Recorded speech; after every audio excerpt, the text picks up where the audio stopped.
આજની વાર્તાના મુખ્ય 3 પાત્રો છે. વાર્તાનું પ્રથમ પાત્ર એક કાગડો છે. તેનું નામ છે સુબુદ્ધિ કાગડો.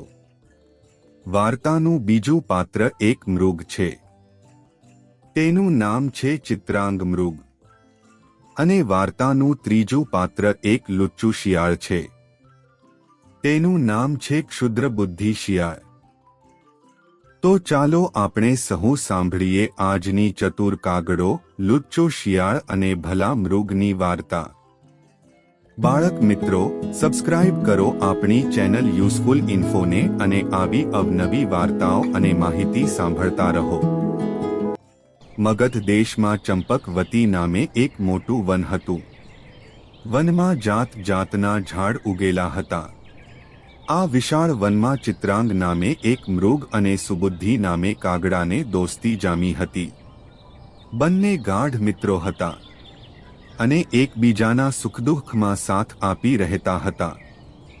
વનમાં જાત જાતના ફળોના વૃક્ષો હતા એટલે કાગડાને ખોરાક મળી રહેતો અને પુષ્કળ પ્રમાણમાં લીલું ઘાસ નીકળેલું હતું એટલે મૃગને પણ સરસ ચારો મળી રહેતો હતો. વળી કાગડો ઝાડ પરથી ફળો તોડીને પણ મૃગને લાવી આપતો. આમ સરસ ખોરાક મળી રહેવાને કારણે મૃગ સ્વસ્થ, તંદુરસ્ત અને હૃષ્ટપુષ્ટ બની ગયું હતું. કાગડો અને મૃગ આમ ગાઢ મિત્રતા રાખીને શાંતિથી રહેતા હતા.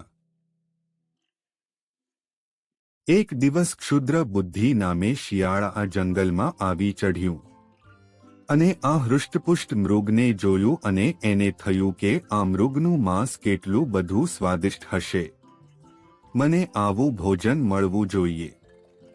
આમ શિયાળને મૃગનું માંસ ખાવાનું મન થયું એટલે તેની તરકીબ એણે વિચારવા માંડી.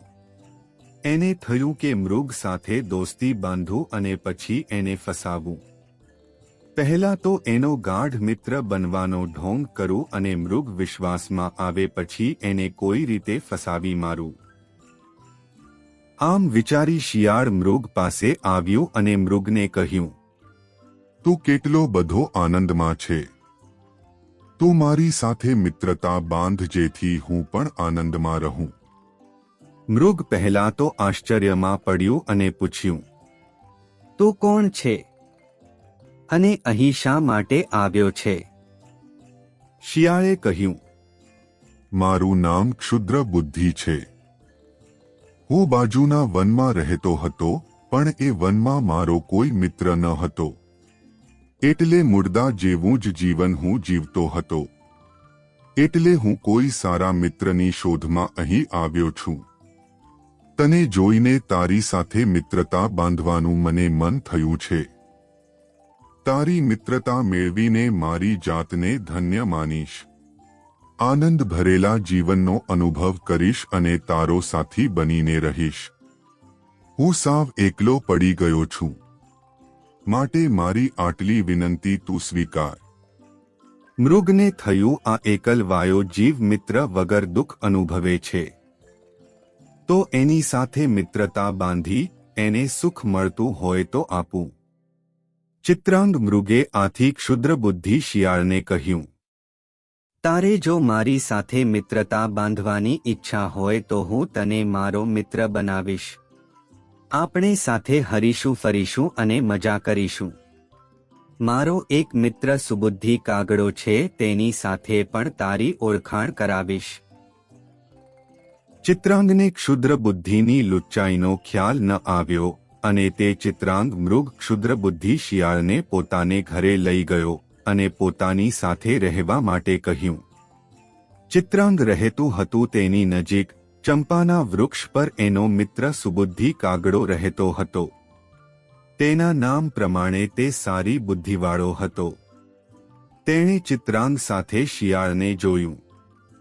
આ બંનેને સાથે જોઈ કાગડાને પણ આશ્ચર્ય થયું અને મૃગને પૂછવા લાગ્યો, ભાઈ ચિત્રાંગ, આ તારી સાથે બીજું કોણ છે અને એ પ્રાણી અહીં કેમ આવ્યું છે? ચિત્રાંગે કાગડાને કહ્યું, ભાઈ સુબુદ્ધિ, આ એક શિયાળ છે, એનું નામ ક્ષુદ્રબુદ્ધિ છે. મારી સાથે મિત્રતા બાંધવાની આશાએ અહીં આવ્યું છે. એ મારી સાથે રહેશે, ફરશે, આપણને પણ આનંદ આવશે. કાગડાને આ ન ગમ્યું.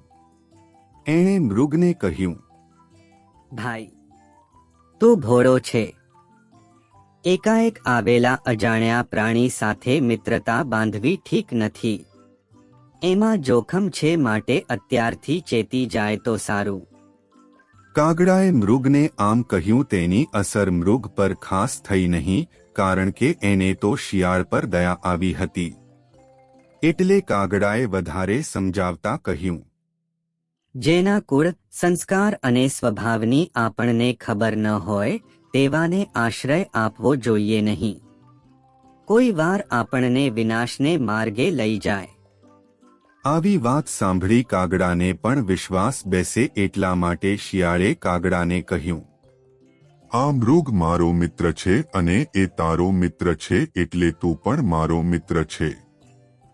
ભોળું મૃગ વચ્ચે બોલી ઉઠ્યું, આ બધી ચર્ચા કરવાની શું જરૂર છે? આપણે ત્રણે એકબીજાના મિત્ર બની રહીએ અને એકબીજા પર વિશ્વાસ રાખી આનંદથી દિવસ ગાળીએ. કારણ કે જગતમાં કોઈનો મિત્ર નથી અને કોઈનો શત્રુ નથી, પણ એકબીજા સાથેના સારા નરસા વ્યવહારથી જ મિત્ર અને શત્રુ બને છે. મૃગની શિયાળ સાથે મિત્રતા બાંધવાની ખૂબ ઈચ્છા જોઈને કાગડાએ નમતું આપ્યું અને કહ્યું, સારું, ત્યારે આપણે એકબીજાના સાચા મિત્ર બનીએ. આમ છતાં કાગડાને શિયાળની ચાલ ચલગત પર વહેમ તો રહ્યો જ. એ શિયાળ પોતાના મિત્ર ચિત્રાંગ મૃગને છેતરી ન જાય તેનો ખ્યાલ રાખવા લાગ્યો. એકવાર કાગડો ન જાણે તેમ ક્ષુદ્રબુદ્ધિ શિયાળે ચિત્રાંગ મૃગને કહ્યું, આ વનમાં એક જગ્યાએ સુંદર ખેતર છે. ત્યાં ખૂબ ચારો મળી રહે એમ છે. મારી સાથે ચાલ, હું તને એ જગ્યાએ લઈ જાઉં.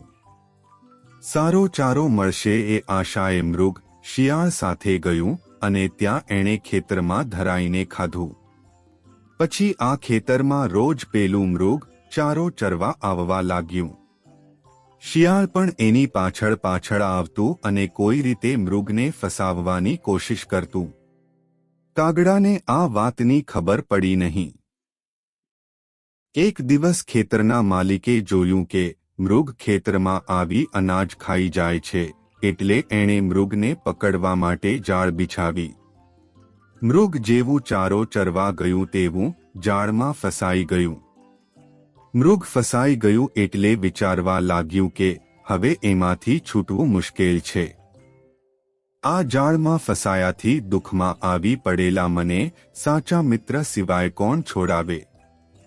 શિયાળ પણ મૃગની પાછળ પાછળ તો આવતું જ હતું. એણે જોયું કે મૃગ જાળમાં બરાબર ફસાયું છે. એણે વિચાર્યું, આખરે મારી તરકીબ સફળ થઈ. બીજી તરફ શિયાળને પોતાની નજદીક જોઈને જાળમાં ફસાયેલું ભોળું મૃગ ખુશ થઈ ગયું. એને થયું કે આ તો રોજનો મારો મિત્ર છે, એટલે એ જરૂર મારી મદદ કરશે અને મને આ જાળમાંથી મુક્ત કરાવશે. મૃગે બૂમ પાડી શિયાળને કહ્યું, હું ફસાઈ ગયો છું, આ જાળ કાપીને મને દુઃખમાંથી મુક્ત કર. પણ શિયાળ તો લુચ્ચું હતું. તે એને શું કામ છોડાવે? મૃગને તેણે બહાનું કાઢી કહ્યું, મિત્ર, આ જાળ ચામડાની દોરીથી બનાવેલી છે. આજે મારે ઉપવાસનો અને વ્રતનો દિવસ હોવાથી દાંતમાં એવી વસ્તુ લઈ શકું નહીં, એટલે આજે તો હું આ જાળ તોડી શકું તેમ નથી. તું ખોટું ન લગાડે તો આવતીકાલે સવારે હું તું કહે તેમ કરીશ. આમ કહી હસતા હસતા એમ બોલ્યું કે કાલે તો મને તારું મીઠું માંસ ખાવા મળશે. આમ મિત્રને મદદ કરવાને બદલે શિયાળ ત્યાંથી ખસી ગયું અને પાસેની ઝાડીમાં સંતાઈને બેસી ગયું. સવારે મૃગને ખેતરનો માલિક પકડીને મારી નાખે પછી જે કંઈ હાડકા માંસ રહે તે એને ખાવા મળે તે માટે તે સવાર પડવાની રાહ જોવા લાગ્યું. ચિત્રાંગ મૃગ બિચારું જાળમાં તરફડિયા મારતું રહ્યું. બીજી બાજુ સુબુદ્ધિ કાગડો સાંજ પડે ફરીને પાછો આવ્યો ત્યારે મૃગને રોજની જેમ પાછું ફરેલું ન જોયું. શિયાળ પણ ન દેખાયું. પછી તો સાંજ પણ વીતવા આવી એટલે સુબુદ્ધિ કાગડાને ચિત્રાંગ મૃગની ચિંતા થવા લાગી. એને થયું શિયાળે ક્યાંક એને ફસાવ્યું તો નહીં હોય ને. આથી કાગડો પોતાના મિત્ર મૃગની શોધમાં આમ તેમ ઉડીને તપાસ કરવા લાગ્યો. શોધતા શોધતા જે ખેતરમાં મૃગ જાળમાં ફસાયેલું હતું ત્યાં તે આવી ચડ્યો અને મૃગને જાળમાં ફસાયેલું જોઈને કહેવા લાગ્યો, મિત્ર, આ શું થયું? તું કેમ ફસાઈ ગયો? મૃગે કહ્યું, ભાઈ, તારી વાત મેં ન માની તેનું આ ફળ છે. જો કોઈ પોતાના શુભચિંતક મિત્રની વાત માનતું નથી તો તેને હંમેશા દુઃખ આવી પડે છે અને એમાં એના દુશ્મનને મજા આવે છે. એ લુચ્ચા શિયાળે ભોળવીને મારી આ દશા કરી છે. કાગડાએ પૂછ્યું, એ લુચ્ચું શિયાળ ક્યાં ગયું? મૃગે કહ્યું, એ તો આમ તેમ જ હશે કારણ કે મારું માંસ ખાવાનો એનો ઈરાદો છે એવું છેલ્લે બોલી ગયું હતું. કદાચ છુપાઈને બેઠું હશે. ત્યારબાદ કાગડો આમ તેમ આજુબાજુ શિયાળને શોધવા લાગ્યો તો શિયાળને એક ઝાડ નીચે છુપાયેલું તેણે જોયું. કાગડાએ એ ઝાડની ડાળ પર બેસી શિયાળને કહ્યું, અરે ધૂર્ત! તે પાપીએ આ શું કર્યું? મારા ભોળા મિત્રને ફસાવ્યો અને હવે એનું માંસ ખાવાની આશા રાખે છે. ક્ષુદ્ર બુદ્ધિ શિયાળ તો લુચ્ચું હસ્યું. હવે સાચા મિત્ર સુબુદ્ધિ કાગડાએ મૃગને બચાવવાની યુક્તિ વિચારવા માંડી. એણે પહેલા મૃગને ધીરજ આપી. તો ગભરા નહીં, હું તને કોઈ રીતે બચાવીશ. થોડી જ વારમાં કાગડાએ એક યુક્તિ વિચારી લીધી. એણે મૃગને કહ્યું, જો હું તને કહું તેમ કરજે, હું અહીં ઝાડ પર બેઠો છું. સવારે ખેતરનો માલિક જાળ ઉઠાવવા આવશે એટલે હું અવાજ કરીશ. આ અવાજ સાંભળી તું પેટ ફૂલાવીને હાથ પગ ઢીલા કરીને મરી ગયો હોય તેમ મડદાની માફક જડ થઈને પડી રહેજે. જરા પણ હલતો નહીં. પછી તું મરી ગયો છે એમ માની ખેતરનો માલિક તને જાળમાંથી કાઢી બાજુએ મૂકી જાળ સમેટવામાં રોકાશે એટલે હું પાછો અવાજ કરીશ. એટલે તરત જ તું છલાંગ મારીને નાસી જજે. બીજે દિવસે સવાર પડી. કાગડાએ ખેતરના માલિકને આવતો જોયો એટલે એણે અવાજ કર્યો. એટલે કાગડાના કહ્યા પ્રમાણે મૃગ એકદમ જડ થઈને મરી ગયો હોય એવો ડોળ કરી પડી રહ્યો. માલિકને લાગ્યું કે મૃગ જાળમાં ફસાઈને તરફાડિયા મારીને એની મેળે જ મરી ગયું છે એટલે મૃગને ઊંચકી બાજુએ મૂકી તે જાળને સમેટવામાં ધ્યાન આપવા લાગ્યો. મૃગ તરફથી તેનું ધ્યાન હટી ગયું તે કાગડાએ જોયું કે તરત જ કાગડાએ અવાજ કર્યો. તે અવાજ સાંભળી મૃગ ઉઠીને છલાંગ મારીને નાઠું. મૃગને આમ એકાએક ભાગતું જોઈને ખેતરના માલિકે પોતાનો દંડો હાથમાં લીધો અને મૃગને મારવાને તેના તરફ ફેંક્યો. પણ મૃગ તો ઝડપથી નાસી ગયું અને પેલો દંડો મૃગના માંસને ખાવાની દાનતે ત્યાં ઝાડીમાં છુપાઈને ઊભા રહેલા શિયાળને વાગ્યો અને તે ત્યાં જ મરી ગયું. આમ બદલો બુરા ભલાનો અહીં જ મળી ગયો. ક્ષુદ્ર બુદ્ધિ શિયાળ લુચ્ચાઈ કરવા ગયું તો કાગડાની યુક્તિથી મૃગની જગ્યાએ તે જ મરણ પામ્યું. આ રીતે સુબુદ્ધિ કાગડાએ પોતાના મિત્ર ચિત્રાંગ મૃગને ખરે ટાણે મદદ કરીને બચાવ્યો. બાળક મિત્રો, આ વાર્તા પરથી આપણને શીખવા મળે છે કે અજાણી વ્યક્તિને આપણો મિત્ર માની જલ્દી ભરોસો કરવો નહીં. કોઈની મીઠી વાતો અને લાલચમાં આવી જવું નહીં. મુસીબત સમયે જે મિત્ર કામ આવે તે જ સાચો મિત્ર.